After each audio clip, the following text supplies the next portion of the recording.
Okay, we're about to start on question number 6, and it is y plus 2x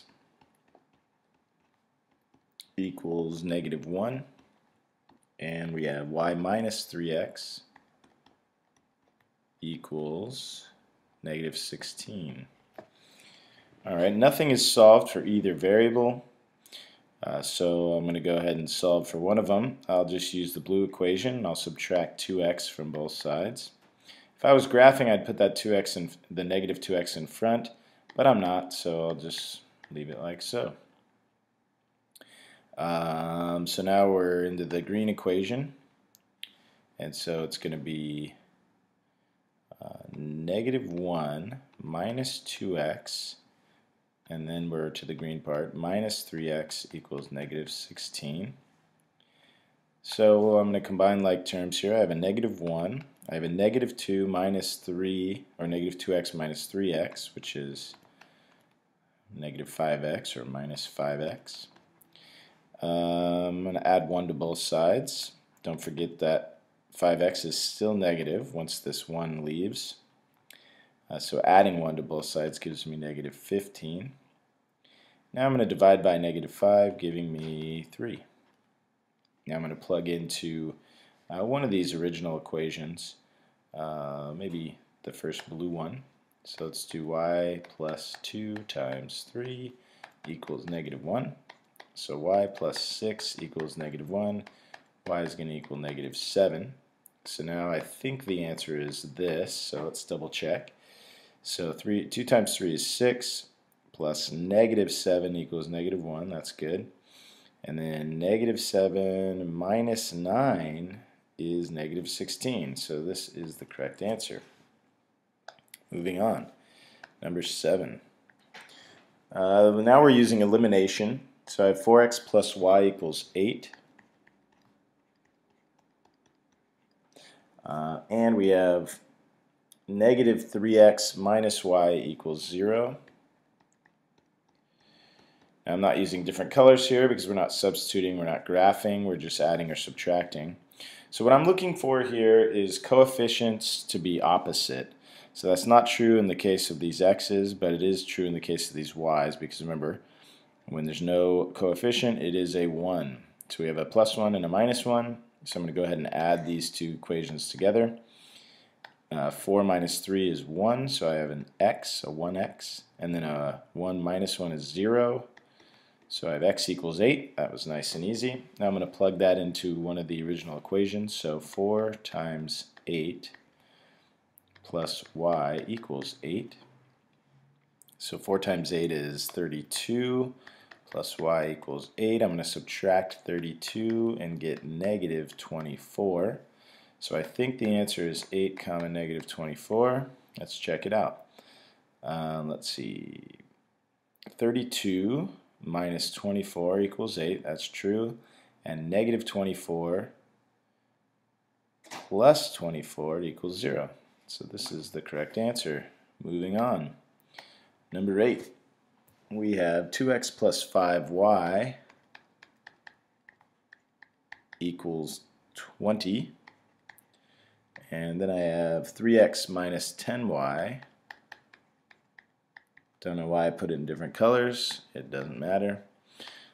Okay, I'm looking for opposite coefficients. I don't have them for either x or y, so I'm going to need to make some changes here. For equation 2, I'm going to go ahead and change, if I could change this to a 10, that'll work really nicely. So, sorry, that was equation 1, right? Equation 1.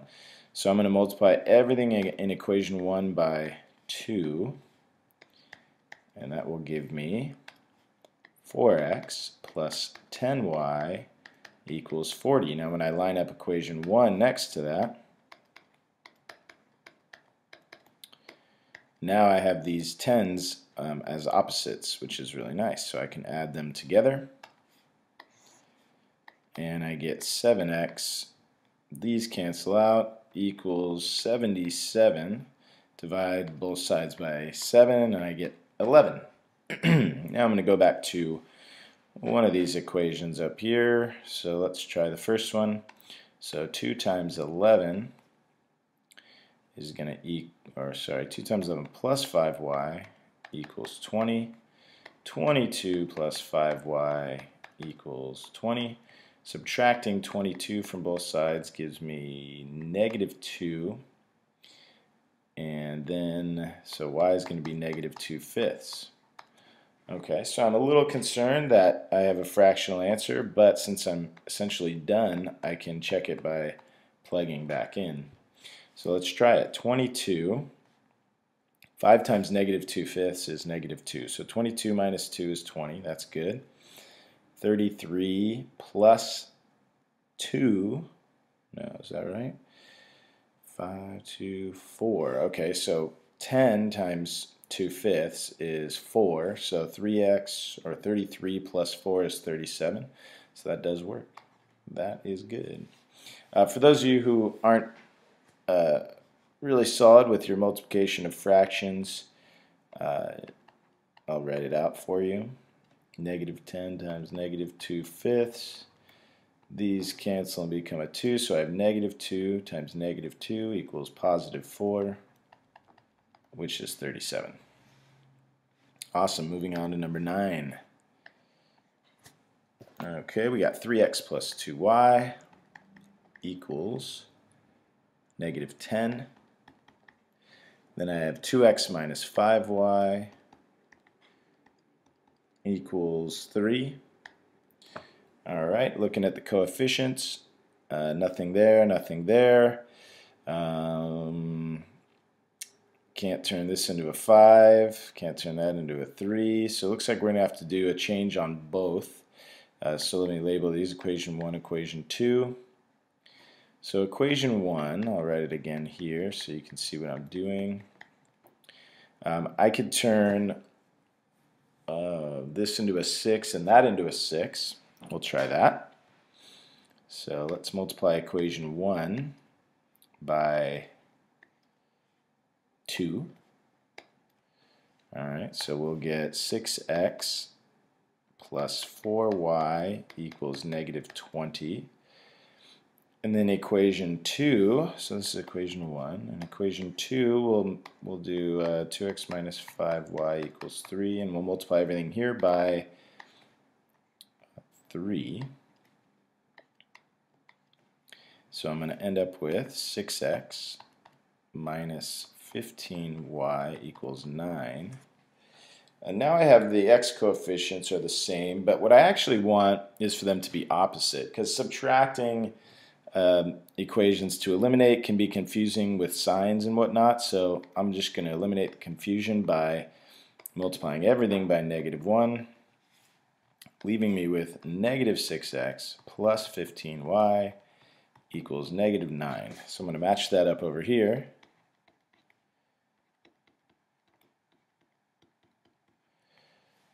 Okay, let's do a little addition here. So these cancel out, then leaving me with 19y equals negative 29. Okay, that looks a little nasty. So I'm going to divide by 19. And I'm thinking that I may have a mistake here because that's a pretty nasty fraction. So let me just double check that I've got everything down right. So here's equation 1, 3x plus 2y, negative 10. I multiplied by 2. Got 6x plus 4y equals negative 20. Feel good about that. Over in equation 2, I multiplied by 3. I got 6x, negative 15y, and a 9. Then I multiplied by a negative 1. Okay, feel good about that. So 15 and 4. Okay, I think it's right. Hopefully it is. We're going to move on and see if we can figure out x. Okay, so y is negative 29 over 19. So let's plug it in. Let's make it blue so we know where we're at. So 2x minus 5 times negative 29 over 19 equals 3. So although this is nasty looking, I'm pretty confident with it being correct because I double checked everything. So we're just going to go with it. So 2x Now we have a negative times a negative, so this is going to be positive. 29 times 5 is 145, I think. 145 over 19 equals 3. So I'm going to subtract that from both sides. So I have 2x equals 3 over 1 minus 145 over 19. So this is going to end up being, what, 19 times 3 is 57. So 2x equals 57 over 19 minus 145 over 19, which will be, what is that? 45 minus 57, 12, so 88. Negative 88 over 19. I think that's right. And then we're going to divide by 2, also known as multiplying by 1/2. So dividing by 2 is pretty much the same as multiplying by 1/2, right? The reason I want to do it like that is because we have a fraction over here. And so that'll show us that we can reduce here and we get negative 44. So x is going to end up being negative 44 over 19. And now on a test, since this one's taking a long time, even though I think it might be messed up, I would move on. I wouldn't waste any more time on this one. I'd move on to find something easier. It is correct, by the way. But in a testing situation, once I did that first check, I would just plug through and move on and not waste any more time with it. So that's the end of part 2, and I will move on with part 3.